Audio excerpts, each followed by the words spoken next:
in the East. It is 4 o'clock in the West. It is Tuesday, October 10th, and this is the strategy session. Thank you for joining me. As always, with me, Joe Trippi, legendary Democratic strategist and host of That Trippi Show. Joe, thanks for coming. Great to be with you guys. And Rick Wilson, host of The Enemies List and author of the book Everything Trump Touches Dies, which is more true every day. Rick, welcome. Thank you, Reed. Good to see you, Joe. And we start the show with a bit of a heavy heart. So, Sam, why don't we run what the president said today? You all know these traumas never go away. There's still so many families desperately waiting to hear the fate of their loved ones, not knowing if they're alive or dead or hostages. Infants in their mother's arms, grandparents in wheelchairs, Holocaust survivors abducted and held hostage. Hostages whom Hamas has now threatened to execute in violation of every code of human morality. It's abhorrent. The brutality of Hamas, these bloodthirstiness brings to mind the worst rampages of ISIS. This is terrorism. But sadly, for the Jewish people, it's not new. This attack has brought to the surface painful memories and the scars left by a millennia of anti-Semitism and genocide of the Jewish people. So in this moment, we must be crystal clear. We stand with Israel.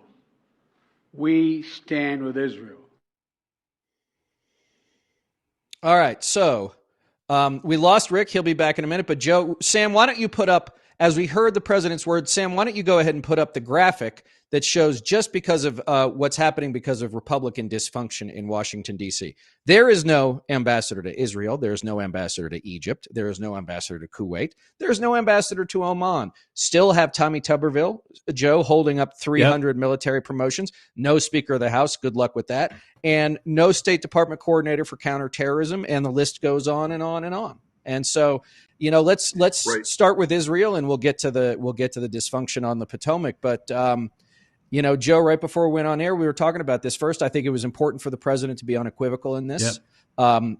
You know, this is not two armies fighting each other. You know, this was terrorists who crossed the border and ransacked, pillaged, raped, murdered, and abducted innocents. As I told you right before, a friend of mine who's since moved to Israel, you know, they had the first soldier from their small town killed in action yesterday. You know, 1,000 people in Israel, right? Israel's a country of about 10 million people, right? It's not big land-wise. It's not big population-wise. That would be something like 35,000 Americans dying, right?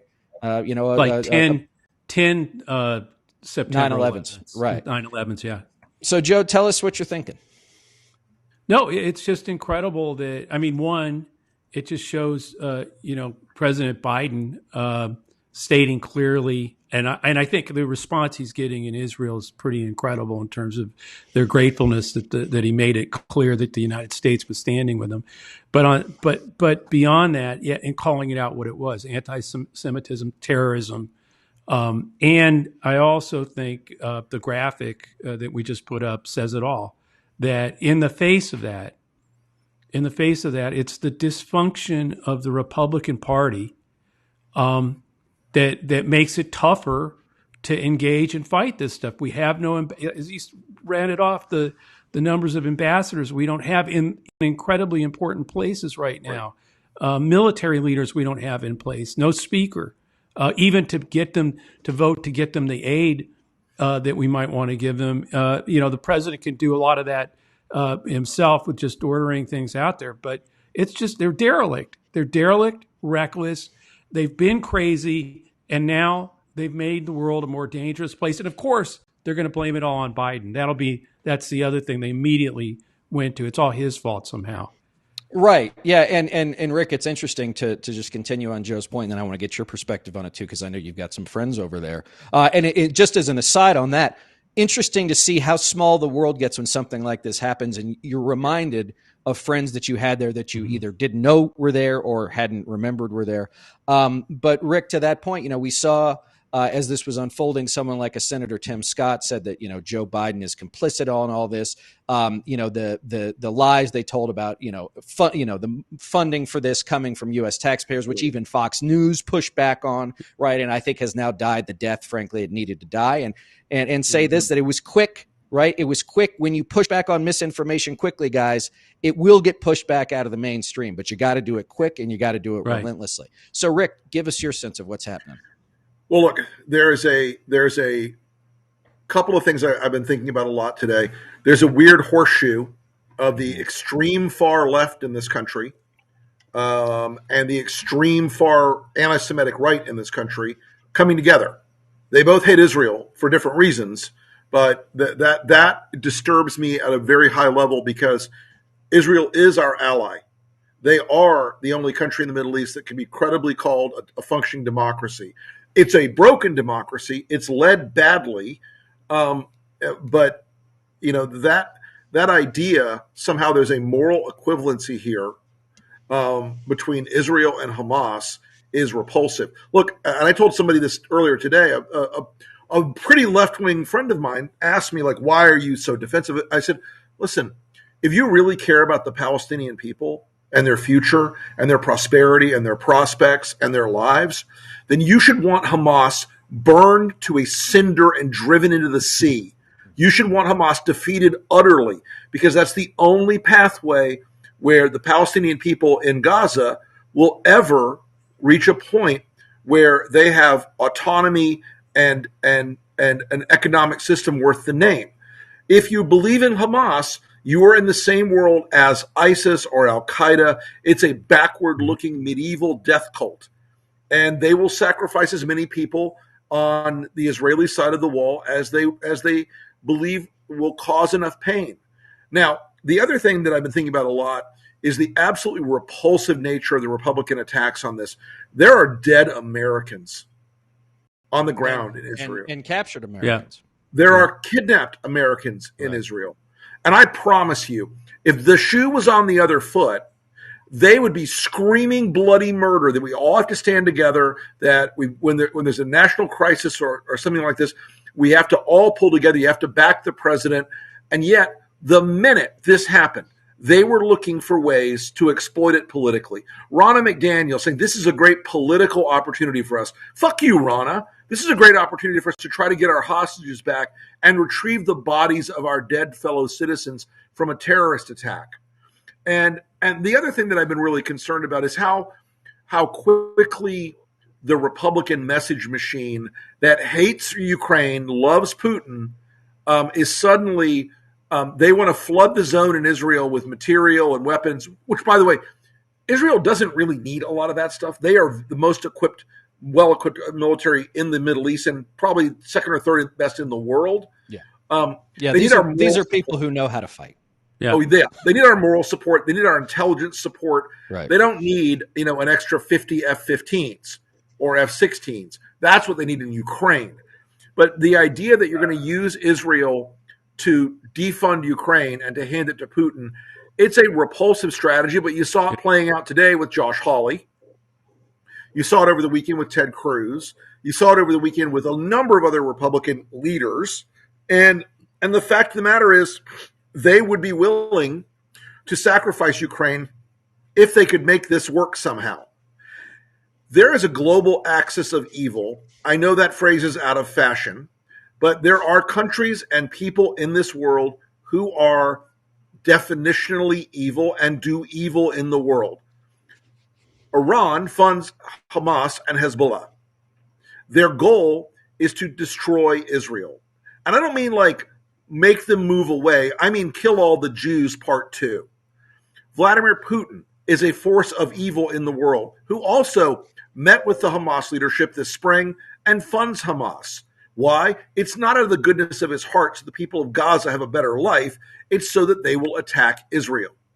All of this is a clear moment where we get to choose. Do we want to back Western-leaning republics and democracies, or do we want to give in to authoritarianism and terror? And it's a real choice. And people who are not willing to make that choice and back Israel in this play are on the side of that axis of very, very evil people.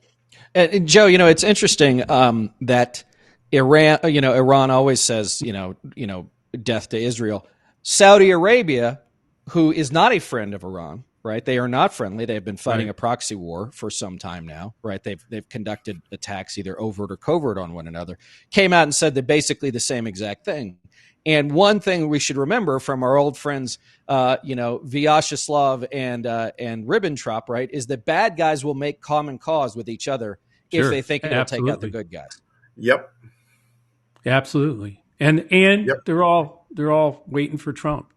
Right. That's what the Saudi. In the end, they're looking at all this and seeing like, hey, can we wait this all out? And will enough Americans buy into what the Republicans are saying right now to split the country up and not unify around the president and what we need to do in both Ukraine and Israel? And you look at, I've spent a lot of time in Israel on the ground. I was there when Sharon got moved for disengagement in Gaza. I was there when they bulldozed down the settlements in Gaza and moved their own Jewish settlers out of Gaza to disengage. I've been in one of these kibbutzes that got overrun. Was one I've actually been to and spent time in. It is at every level. These are all. This is a non-military act. This wasn't military on military. This was terrorist on civilians, on anything they could get into. The stories that you're hearing about people in shelters being, grenaded and just shot up, is not something anybody in this country should support in any way. So that the Republicans saw this as some kind of big opportunity. It tells you, at the same time, they see no opportunity to approve an ambassador to Israel, no opportunity to promote the right military people that we need to address this stuff. No, that's not an opportunity. No, the opportunity is to go out and somehow take political advantage over this carnage and horror. It still flabbergasts me that there's people who still think this is a sane party. It's gone. It just shows you, exposing itself every day for how far off the rails it's gone from Ronald Reagan and I have my disagreements with the Reagan and the Bushes and all that other stuff, but damn, they were sane. This is incredibly nuts. These people are, this really is, it's a reminder, Joe, that's a really good point. This is a post-political, post-philosophical, post-ideological Republican Party. Yep. What they are is they are addicted to the chaos. They want anything to bring on the authoritarianism. They want the red Caesar. They want the man on the white horse to ride back in. And the sort of thing that's happening right now around the globe, they look at it only as a way to hurt Joe Biden. And they say that they're America first. They're America dead last. Mm-hmm. They do not care. They don't give a single damn about, if we end up having to go into combat in the Middle East, there's a big hole in our leadership all across the board in every service. And that hole is put there by one man, Tommy Tuberville. And Tommy Tuberville is continuing to dig in harder and harder and harder. He will not lift the hold on military appointments. It is, at this point, quite obvious. It should tell you everything about the Republican caucus. There are no good guys. There are no good people. There's no special, niche anymore for the Susan Collinses of the world. They're not going to play this game in any way to hold Tuberville to account, and neither is Mitch McConnell. Right. And frankly, sadly, neither is Chuck Schumer. So, I want to talk about the party, and I think we can do this under the auspices of Israel. But Rick, to your point, how does a Republican Party claim that it stands for Israel when, like, one of MAGA's supporters right, stood on the Capitol Plaza on January 6, 2021 in a Camp Auschwitz t-shirt, right? And by the way, that's a guy that Ron DeSantis said he would pardon. Right. And so I wrote this on my Substack, the Homefront. Tune in, sign up. The regimes that have colluded with Hamas have much in common. They are controlled by strongmen. They place religion at the middle of culture and power, using the Almighty as the handmaiden of repression. Freedom of speech, assembly, and the press are non-existent. Women and minorities are covered or pushed out of public life. Any public protest of the regime is quickly and brutally ground down. Violence or the threat of violence is the preferred tool to keep their citizens in line. Who does that sound like, Joe? Exactly where we're at with Trump and all of it. Yeah, I mean, absolutely. It's the same thing. It's the whole, right? That's the whole thing here is like, I'll remember, maybe we're all guilty of this in a lot of ways in terms of thinking there's sanity in that party somewhere. I literally had and this is going to come out of left field, but it helps me make my point, where I was in an argument. I was screaming at Slobodan Milosevic that he needed to stop all the killing. And he turned to me and he said, Joe, the problem with you Americans is in every conflict, you must have a white hat and a black hat. Stop looking for white hats here. There are none in our region. We all wear black hats. And now I'm starting to think, every time you see these Republicans, and we all think, well, no, maybe one day somebody will step up. No one's wearing a white hat in that party right now. None of them. They're either hostage, so they buy into, they enable the evil that's in the party, and they grow the cancer. And it's not, if it was just wrecking the party, that'd be one thing. But it's doing such damage to the country and our institutions. And now here, when we shouldn't have any of that going on, they're right at it again, still doing it. When together, right? So Rick, I think calling them dysfunctional is an insult to dysfunctionality, if that's a word. So they don't have a speaker.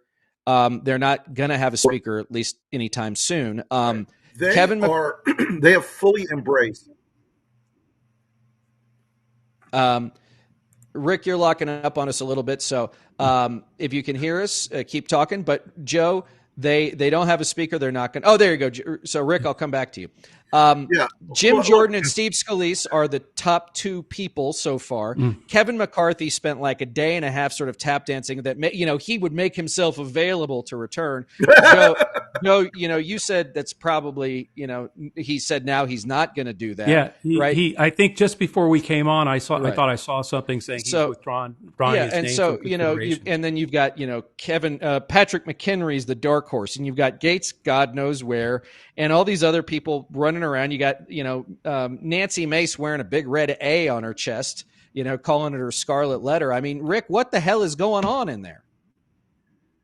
Look, the problem with being all performative politics all the time is when you collide with reality, you don't know what to do. Mm-hmm. When you collide with reality, you don't have a clue on how to handle or comport yourself, and you don't have the ability to look at the responsibilities you undertake as an elected leader in any meaningful way. And so you've got this shit show, this scramble. It's like watching 27 pigs trying to hump a beach ball. There's nothing going on there that makes sense to people from the outside. And Chip Roy put out these rules for the debates today, and they are completely nonsensical. The entire thing is a gigantic cluster that is ignoring what Republicans always ignore. Donald Trump has already selected the speaker. He already wants Jim Jordan. None of these people are going to risk going into that caucus room. They'll vote for Scalise in the caucus room, and some of the Kevin diehards will vote for Kevin in the caucus room. And they'll walk out on that floor and go, oh, shit. If I vote for them, Trump's going to tweet about me or truth about me, and they're going to go after me for a million years. So they're going to vote for Jim Jordan. And is that the worst possible scenario for the House? Of course it is. It is poison at every level for the Republicans to put Jim Jordan up there. And so in a way, we should welcome that. We should go, woo, Jim Jordan, because he can't raise money like Kevin could. He is unbelievably off-putting to voters. He is terrible with media. He only functions inside the right-wing cuckoo bubble. So there's an argument that Jim Jordan's ascension will speed the plow of the Republican Party's final collapse in the 2024 election cycle. And I'm here for that, honestly. Right. But going back to Joe, there are no white hats here. Nancy Mace Right. is not a moderate. Elise Stefanik is not a moderate. There are no moderates. They are all, Don Bacon is not a moderate. They are all going to do the wrong thing every time because they don't care about this country. They care about the dear leader of their cult. They fear his power in their primaries. They fear the truths or the tweets or whatever the fuck it is Trump does now.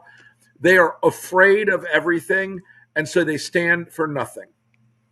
Well, Joe, Rick, listen, go ahead, Joe. What's the A stand for? I mean, when Mace says it's Asshole. okay. That's my theory of the case. Okay, I was hoping for something else, but okay. I don't have anything. I don't have a better classical illusion on that. I mean, who would do that? Who wears an A around the hill all day long and says it's my scarlet letter? Who wore the scarlet letter originally? Hester Prynne? Right. What was her crime? I don't know. Adultery. All right, so Joe, listen, but let's take the mechanics of Washington politics here. Rick alluded to it, which is first, there is nothing happening. I mean, I don't even think the Senate's in right now because they always take time off. But the U.S. House is non-functional, for lack of a better way to put it. Patrick McHenry can only sort of wait around for somebody to take a vote on. And he's very busy in his tree making delicious cookies. Well, he's in the Shire. He's in the Shire, Right. smoking his pipe. Sorry, I'm not that tall, so I shouldn't make those jokes. But Joe, to something Rick said, like, where does K Street go from here, right? You can't make a deal with a guy like Jim Jordan. You can't buy him off because he's nuts, right? I mean, these guys are all about apostrophe. Rick. I mean, I think in a lot of ways they all get what they deserve. I mean, in terms of there's no way if you picked a caricature of a speaker that would just so clearly reek of crazy and MAGA and sort of Trumpism, and like you said, no ability to negotiate with anybody, Right. Including some of the interests that they may. You couldn't pick a better speaker to be there through 2024, not for the nation, because it'll get more screwed up. We know that, but it may help break away more of the Bannon line away from with Trump and the trials going on at the same time. Couldn't agree more. Jim Jordan may be the best thing that we've got going out there to help prove the case about how crazy and dangerous this party really is. Yep. All right, so let's turn to our last subject of the day. Speaking of crazy and not worthy of anyone's vote, so Robert F. Kennedy Jr. announced yesterday that he would be running not as a Democrat in the Democratic primary, but as an independent for president in 2024. He did this at a very poorly staged event, and as I can promise you, as an old advanced man, if your candidate has to come off stage and say, the screen on the words on the teleprompter are upside down, believe me, you shouldn't have a job after he has to say that.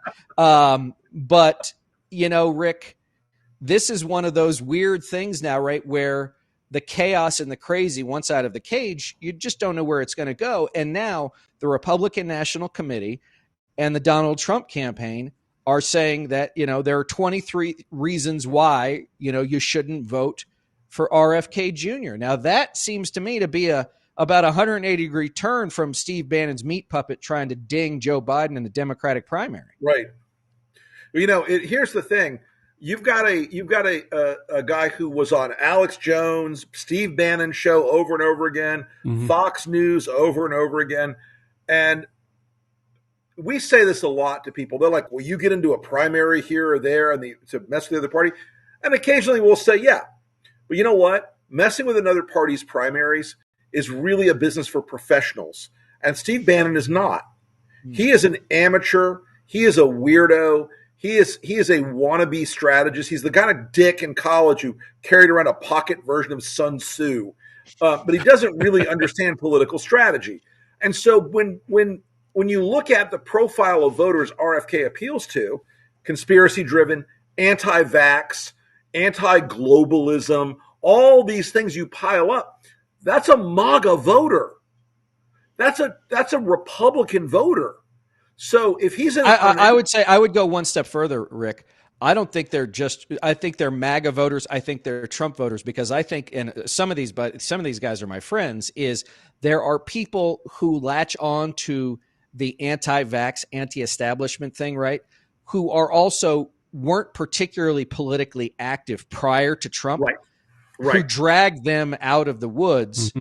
They don't really like him anymore. Maybe they're like, oh, he's gone too far. But Bobby Kennedy Jr.'s got a famous name. He's anti-vax like me, right? And so it's weird, like the Venn diagram of like Marin County anti-vax moms, right? Like shit-talking crypto bros and, environmentalists that make like Greenpeace look like it has a sense of humor is a very strange collection of people. Yes, I agree with that completely. Joe, go ahead.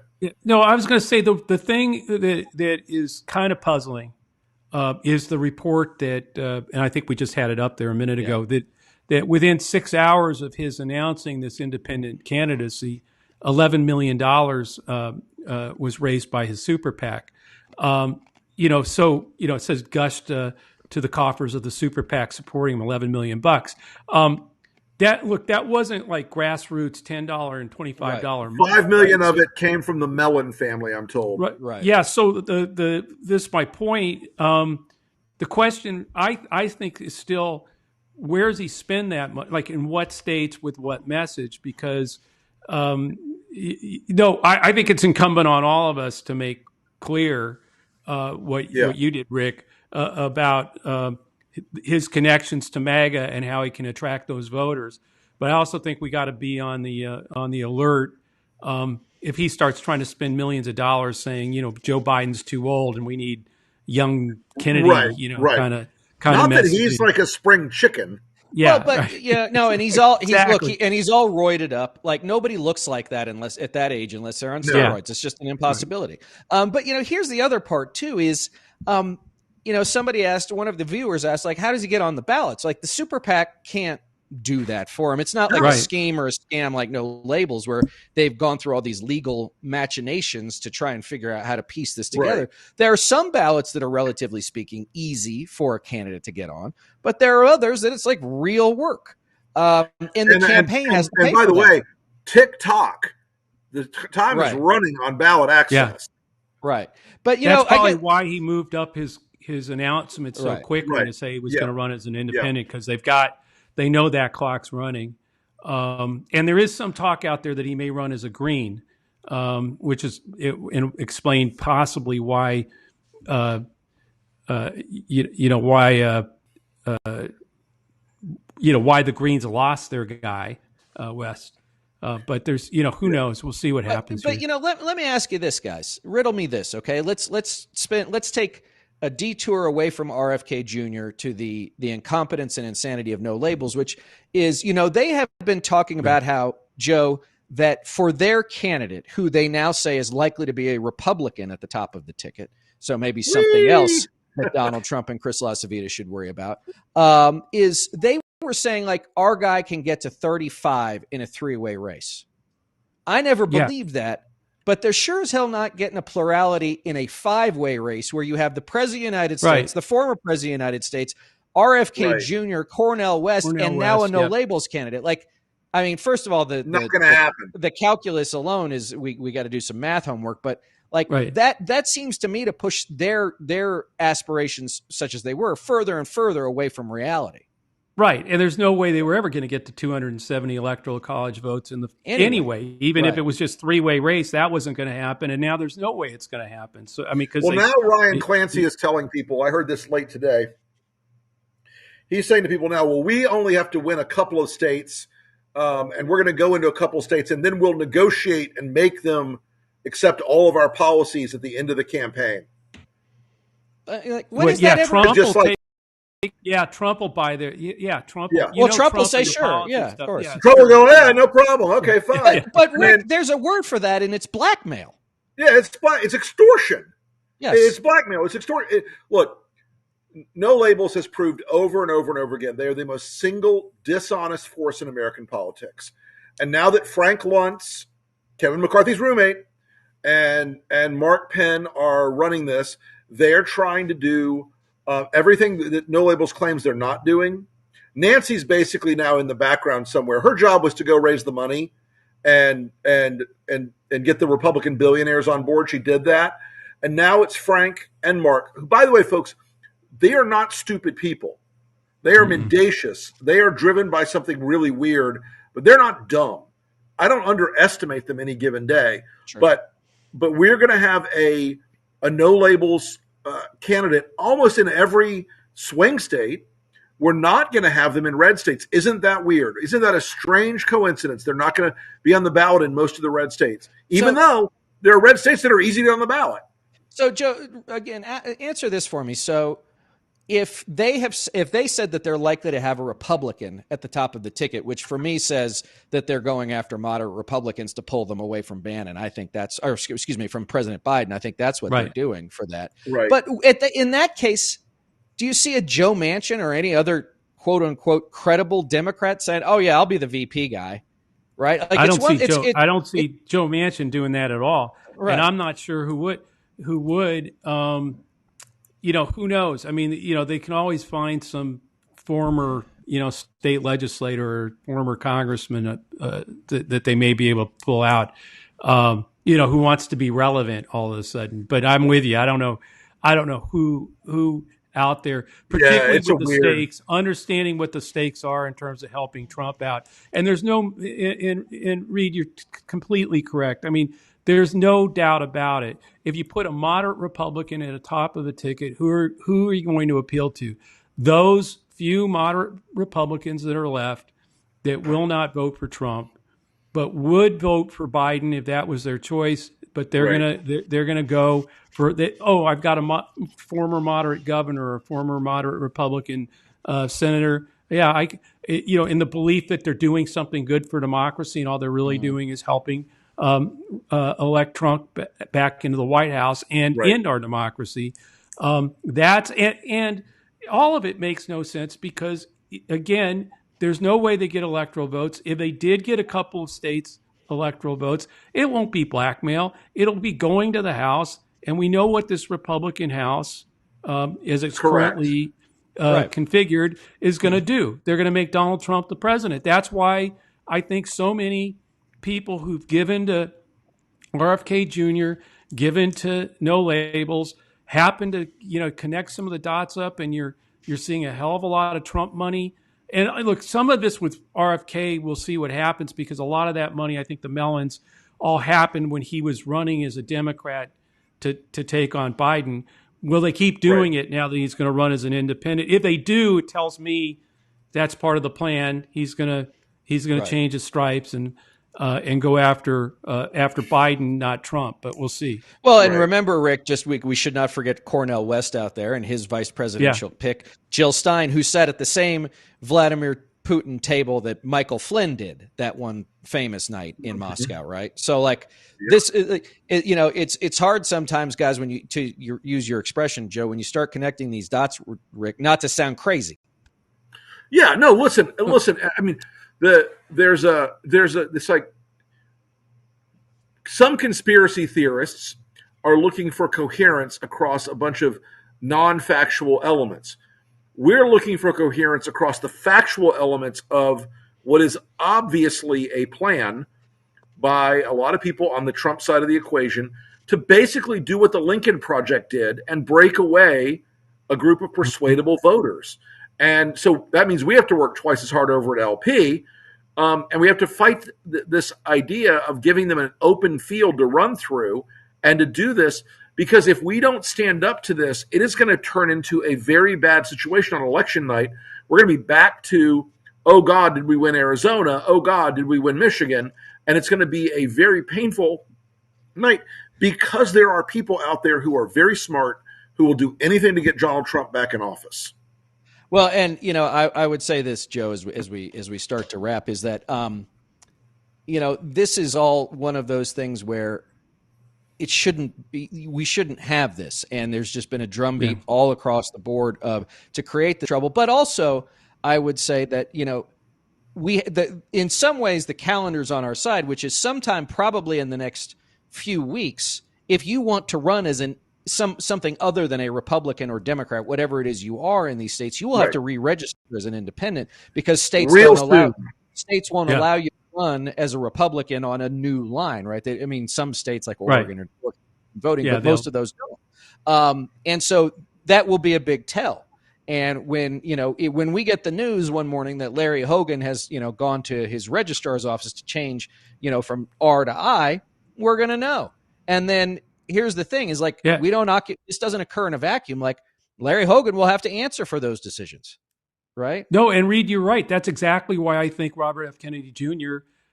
Did switch, because he was registered as a Democrat. He was running in the Democratic primary, and they realized to get ballot access, he had to switch damn fast. I think that's why they did this hurry up, stupid, messed up announcement thing that didn't. Was so bad. That was truly like in the list of fucked up political events. Listen, when I was a field director, I made one gigantic advance fuck up. Dan Quayle had been the VP nominee for about 2 days, and I managed to set up an event and did not get the malt box hooked up correctly. I wanted to sink into the earth and die. But in retrospect, Rick, wasn't that probably better for him that nobody could hear him? Most likely, that the press couldn't cover him. but I thought I was gonna get ripped apart. But that was just like a bullshit Chamber of Commerce speech somewhere. Yeah. This was the rollout from one of the greatest political families in all history, in American political history, and it was a train wreck ramming into a shit show on Burning Tire Mountain. Right, which is probably going to be their campaign slogan. All right, before we let you go, Joe, what are you looking at? We got lots we've covered tonight. There's lots going on. Is there anything else you think our folks need to know? Not that our folks need to know, but what I'm really focused on as soon as this is over is turning on the television and watching the Orioles play in the third playoff game. And tomorrow's playoff game, and then I'll be back at it. I'm still at it all the time, as you guys know, but that's where my focus is for the next 48 hours. Well, go O's! As someone who had to grow up going, go O's. I got the orange on. That's sorry. Right. I went to Memorial Stadium as a kid, right? And yeah, we didn't have a team in DC, right? I grew up with Cal and Cal Senior and Billy and. All those teams and the late great Brooks Robinson left us not too long ago. So they are historic. One of the great rants, if you love great baseball rants, Earl Weaver, "It is not safe for work," but gives one of the greatest baseball rants of all time. All right, I'm sorry. Go O's. Rick, what's next? Look, I'm following the conflict in Israel, in Gaza right now. The Israelis are about to apply absolutely overwhelming force. I'm also watching American military force get pre-positioned into the region. There are about 900 American special operators out killing ISIS in Syria, which is a real quick hop if this has to be escalated, because I don't think that the president is going to let anybody outsource the recovery of American kidnapped victims to any other country, including Israel. No, well, look, we're not only the finest military on earth, but between the SEALs and the Green Berets and Delta Force and all the men and women in the Air Force Special Operations, like these are people who, they're the ones who, go out and commit violence so we can sleep soundly at night, right? And these are people and if you're not want to be on the wrong side of a gun of. Right. If you're Abu Fuckboy holding a hostage somewhere, don't sleep, because you might never wake up. So. Well, all right, and I will leave us with something slightly more uplifting. So a friend of mine in Israel has sent along this, and this was from his teacher at yeshiva, and they said there's 4 things that we can do. The first is to pray. The second is to personalize and mourn. The third is to do something only you can do uniquely, and the last is fourth, to not let this shake our faith. And I think that is not only so key for our friends and allies in Israel. But guys, I think a lot of that appeals to the fight that we're waging here at home as well. So I want to say thanks as always to Joe. Check out that Trippy show. Thanks as always to Rick. Check out the Enemies List. Check out the Lincoln Project podcast. My interview with Michael Lewis, the one, the only Michael Lewis, on his book about Sam Bankman-Fried, up now. Pretty fun conversation. Good get. Great get. The problem is he's too good at interview. He's really, really good at it. Right. And so it made it easy for me. Remember Thursday conversation with Sarah Ashton Carrillo and Stuart Stevens about what's going on in Ukraine and how Israel somehow could impact that. After that, don't forget Veterans for Responsible Leadership and Dan Barkoff, Accountable America, their podcast. Please do that. Dan, just to give you a sense, so we all feel bad about ourselves, not our listeners, but everybody who on the screen can feel bad about themselves. Our friend Dan Barkoff went to the Naval Academy and became a Navy SEAL. Then he retired, but that wasn't enough. Then he went to Harvard Medical School, and now he's an ER doctor. So let that sink in, guys. He's an underachiever, obviously. I every time I speak to him, I say, could you do a little more? All right, guys, thank you as always. We'll see you next week, everybody. Be safe out there. Take care of your friends and family, and we'll see you soon. Bye-bye. Thanks, all.